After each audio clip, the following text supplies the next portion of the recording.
Hello and welcome. I'm Adam and this is Canadian Hobbies. I am doing an overview of the SNRC R3-G. This is also known as an MTS Team Powers R3-G. SNRC makes the cars for them just in a different anodized coating. So, since the last video, I've gone to a couple of race nights at my local club. This car has been doing double duty, running both USGT and Touring 21.5. It's just a matter of swapping out the tires and body. I am not aiming to be the fastest person, and that's why I chose this chassis. Instead of spending about $1,000 Canadian for an X-Ray or an Awesomatics, this chassis was $142 shipped to my door, everything included. For the money, once again, really can't beat it. But you do kind of get what you pay for. This car, I do think you get more than what you paid for, but it's not going to be a top driver car. It's not going to be the fastest car on the track. I mean, in more capable hands, it will do much better. It could be up there with the pack, but it will never be top dog. So with me pulling double duty, the car has seen 14 races between qualifiers and mains. Qualifiers have lately been 6 minutes, just to kind of give people more track time as the season just started for on-road. No, not only have I run the 14 heats, I believe I put in about a couple hours of practice before racing started. So I got a decent amount of track time, and in that track time, it's seen its very big share of bumps and bruises with the boards. With running indoor carpet, traction's high, so traction rolling is always something to kind of be worrying about. And between any traction roll I've had or just poor driving on my part, the car has hit the boards more often than I like to admit. Some of those hits being very, very hard. I actually had a radio mess up with a Fly Sky radio, like just kind of a cheap Fly Sky, and it caused a blip, and I literally just drove right in, like my front wheel right into a board. Didn't break then. Note that I said didn't break then. I did have a break with the car. One thing I had read up is that the front CVDs are weak, and that did become apparent for me. I did break a CVD. You can see, hopefully zoomed in, you can see how it kind of just sheared and disintegrated. Mind you, the car took a lot of abuse prior to that. Now, I'm not too upset with that because I had Team CSO drive or CVDs, and I ended up kind of swapping the front out temporarily just to get the CSO CVDs in there. Sure enough, on the next race day, the second time being out, I actually destroyed that's one of those CSO CVDs, and it wasn't actually at the end of the CVD that you see here, but it was actually the cup part. It just broke. So that just goes to show you how bad my driving is, that I've smacked up pretty good and broke not only a stock CVD but a CSO CVD that should be substantially stronger. So with the electronics that I'm running it's obviously not high grade because I am not after being top position. I'm out there to have fun.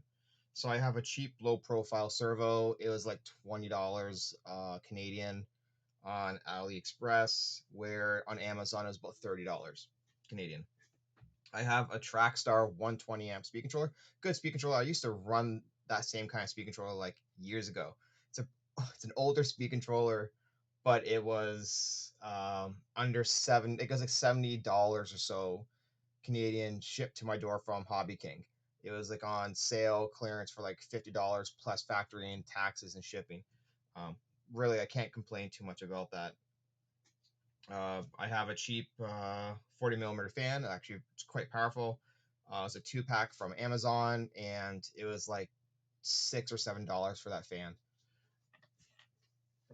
And as you can see, there's been a couple little things I have done with the car. First off, you can see that I made my own custom brass low profile or shorty battery holder. I had got from SNRC. I ordered, or not, but AliExpress from SNRC. Like a standoff binder or post just to add a little bit more stiffness to the car. Um, I had a couple Sakura clamping hex nuts on there, hex nuts, so or not hex nuts, but hexes. So I threw those on. The car comes with aluminum hexes, but they're not like set screw to capture it, so they kind of fall, slide off, and then you like I've lost 2 pins already. Um, so going over again with the car, I'm very happy with it. It's been getting better every time I've been driving the car. Um, Being super rusty and driving, I was really happy with how it ran last weekend. Um, what ended up happening is I was in the V main for USGT, and I managed just to get the bump up, and I went to the A, and I actually gained a couple positions in the A as well. So, kudos to that. Mind you, it was kind of like a light field. It didn't have all the fast people out there. But even still, just getting back into it and getting used to it, I'm very happy with how it performed and how I did with the car. Um, so overall, I'm very happy with it. Money, I would say it's well spent. The only upgrade I would do, and I would say get right from the get go, and I have it coming in and should arrive tomorrow, is front spring steel CVDs. I had purchased for the car earlier the dual CVDs that I hope to use in the front. That won't work with the current setup. You would actually have to switch it over to the aluminum knuckle, um, and swivel, or a whole new different setup for the front end. Um, Now, a really good side note is Hobby King was a dealer for SNRC with the Blaze kits. And let's see,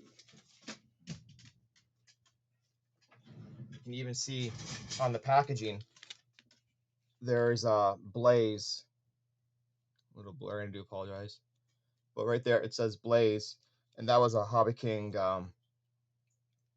rebranding for them. And there was also MST and BMCD. So these are all the exact same kits. SNRC is the sole producer of the car. So why am I bringing up Hobby King? Well, because they had Blaze parts, the Blaze kits and touring cars, they have parts.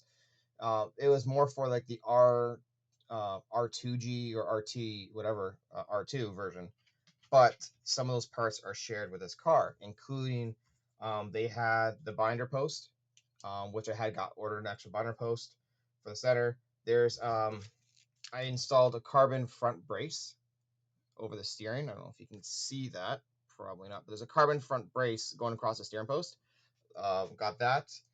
Um, Also, to do the dual CVD, they had the aluminum bottom caster blocks with the bearings, and they were like $5 Canadian or so for a pair, plus like a couple cents for shipping. It's ridiculous versus paying like $15. They still have a few of those. So if you do plan to use the dual CVD setup, you can grab those and save yourself some money there. Now, because what ended up happening is, the day I broke the front end, I'm like, I'm gonna go and order in the new front spring steel CVDs, and I'm like, well, you know what? While I'm at it, maybe I'll buy the aluminum bulkheads for the very bottom, because stock is plastic. I don't know if you can kind of see. Zoom in that shot a little clearer. But they have aluminum bulkhead, or not aluminum, but plastic bulkhead. So I was gonna buy the aluminum bulkheads. I'm like, oh, well, I'm at it. I'll buy the adjustable front shock tower perch, and I started like filling up my cart, and I made like it ended up being like $150 for the car, or in my cart. And I'm like, I was thinking of buying a second one of these chassis, um, to run a second class, either just having two separate cars. One is for touring, one's for USGT, so it's a little bit more setup for each class, or maybe run VTA. So between buying another chassis and those parts, I was going to be looking at like $300.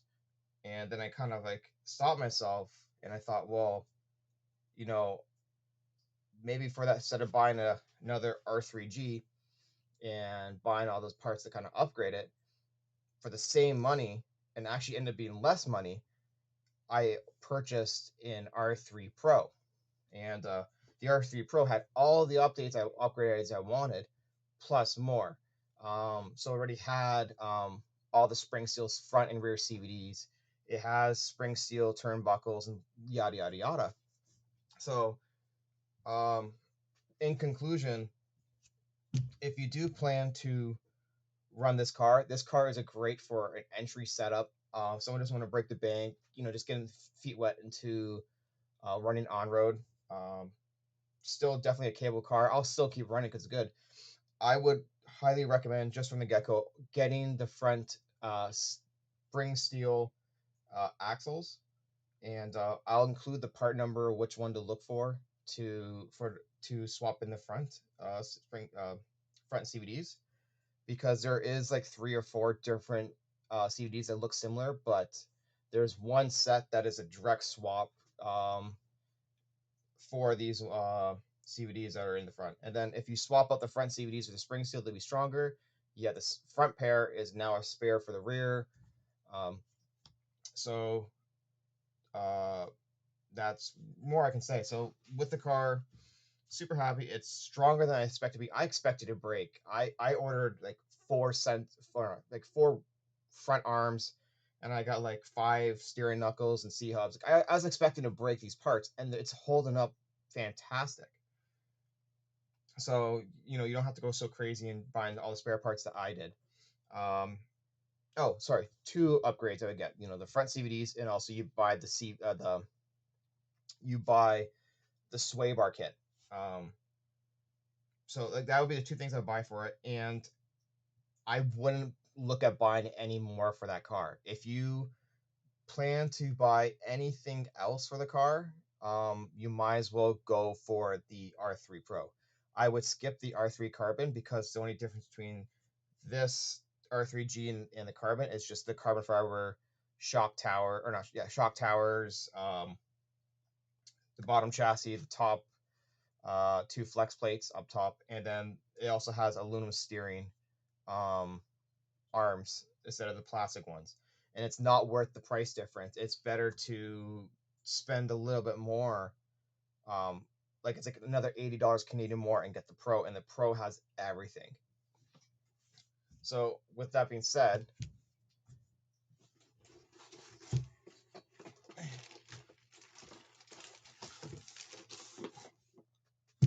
that is the Pro. So I'm gonna do an overview video, first impressions of the Pro, and we'll see how this one does. But already, I'm happy I purchased this. For it's about twice the cost of this car, but I think that price definitely does justify the $300 price tag versus $150 price tag. Anyways, thanks for checking out my overview of the SNRC R3-G, and hope you look forward to the other videos going forward.